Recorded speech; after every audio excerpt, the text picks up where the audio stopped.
سامعین، وہ معاشرہ کہ جہاں عورت کو پیدا ہوتے ہی زندہ دفن کر دیا جاتا تھا، وہ معاشرہ کہ جہاں عورت کے حق میں بات کرنا جرم سمجھا جاتا تھا، وہ معاشرہ کہ جہاں عورت کو کمتر سمجھا جاتا تھا، جہاں عورت کے حقوق کو پامال کیا جاتا تھا،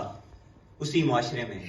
آپ کے اور میرے پیارے آقا حضرت محمد صلی اللہ علیہ وسلم نے آ کر ان لوگوں کو دور جہالت سے نکالا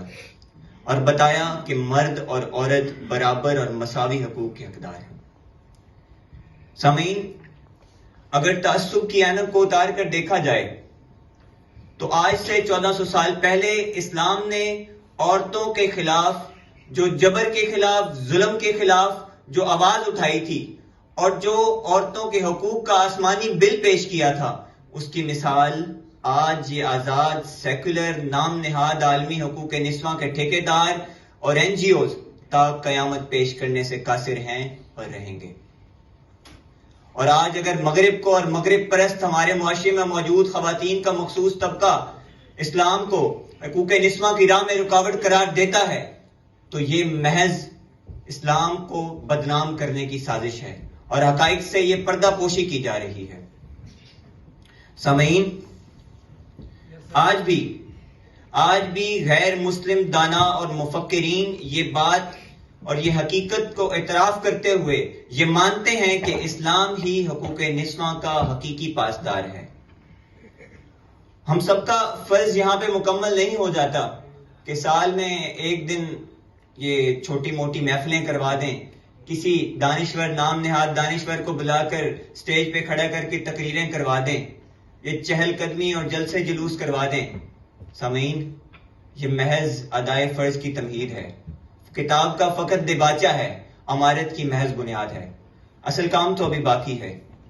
وہ کسی نے کہا تھا نا کہ مردوں کے لیے بھی تعلیم ضروری ہے، مگر پڑھ جائے جو خاتون تو نسلوں کو سجا دے۔ تو ہمیں ایک ایسے نظام کو متعارف کروانا ہوگا کہ جس نظام کو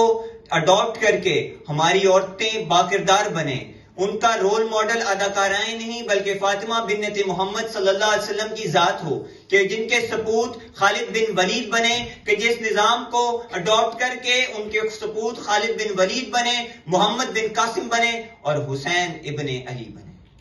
ہمیں ایک ایسے نظام کو متعارف کروانا ہوگا۔ سامعین، آج میں اس بزم کے ذریعے اس آڈیٹوریم میں موجود اپنی تمام ماؤں بہنوں کو ایک آزاد نظم کے ذریعے ایک پیغام دینا چاہوں گا کہ آؤ گڑیا میری ایک کہانی سنو، جو کہانی ہے تم کو سنائی گئی، اس کہانی کا کوئی خلاصہ نہیں، راجہ رانی کا کوئی اثاثہ نہیں۔ کھیل کھیلا گیا سب تماشا ہوا، اس تماشے سے دو نام پیدا ہوئے، ایک راجہ بنا ایک رانی بنی، کھیل ہی کھیل میں یہ کہانی بنی۔ اور پھر زمانے کو یہ سب سنایا گیا، اس تماشے کو سچ ہی بتایا گیا۔ اور پھر جب زمانہ بھی مسرور ہونے لگا، تب سے یہ کھیل مشہور ہونے لگا۔ لڑکیوں نے سنی یہ کہانی تو پھر ذہن ان کے بھی مفلوج ہونے لگے، تھام کر ہاتھ لڑکوں کا کہنے لگیں، میرا راجہ ہے یہ، اس کی رانی ہوں میں، بس دیوانی ہوں میں، بس دیوانی ہوں میں۔ اور سامعین، بیٹیوں کا یہ چہرہ جو دیکھا تو پھر بیٹیوں تک سے بھی باپ ڈرنے لگے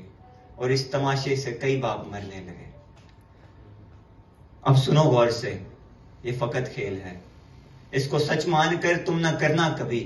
کہہ رہا ہوں نا میں، تم نہ مرنا کبھی۔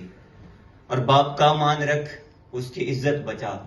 جھوٹ ہے یہ فقط، جھوٹ میں تو نہ آ، اپنا دامن بچا، اپنا دامن بچا۔ جاؤ گڑیا، کہانی مکمل ہوئی، کوئی راجہ نہیں، کوئی رانی نہیں، اس محبت کی کوئی کہانی، اس محبت کی کوئی کہانی۔ اب اس نظم کے ذریعے جو میں پیغام دینا چاہتا تھا، امید ہے وہ اس آڈیٹوریم میں موجود تمام لوگوں کو سمجھ آ گیا ہوگا۔ آج ہماری نوجوان نسل کو کردار سازی کی بہت ضرورت ہے، ہماری نوجوان نسل کی بدلتی ہوئی جو دلچسپیاں ہیں ان کو تبدیل کرنے کی ضرورت ہے۔ آج میں اس ایوان میں یہ دعا کرتا ہوں کہ اللہ ہماری ماؤں بہنوں کو فاطمہ بنت محمد صلی اللہ علیہ وسلم کے کردار کو اپنانے کی توفیق عطا فرمائے اور ان کی حفاظت فرمائے. آپ سب کی سماعتوں کا شکریہ.